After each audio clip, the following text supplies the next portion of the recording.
desa, mudahan kita diberkahinya. Sholawat wan salam kita haturkan, lawan paduka Rasul junjungan. Inilah syairnya kami yang ada di Sungai Muara Kahayan, Kampung Bahaur pun sekalian.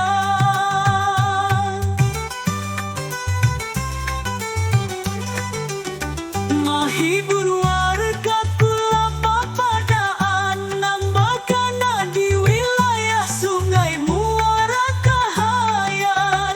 Urang Bahaur jadi pansabutan, harapan kami lawanlah Tuhan.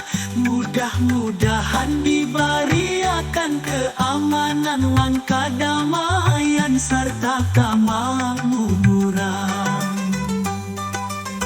Marilah kita warga sekalian, jaga wilayah Muara Kahayan, Kampung Batuah amanah urang sabaharian.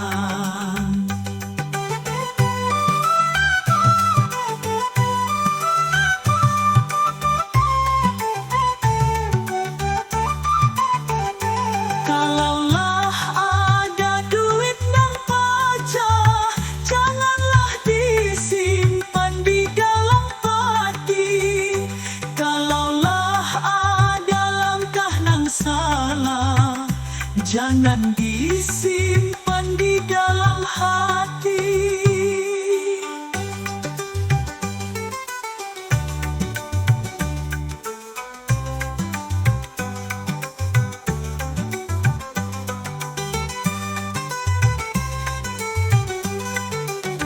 Mahibur warga kula papadaan, nambakana di wilayah Sungai Muara Kahayan, Kampung Bahaur jadi pansabutan.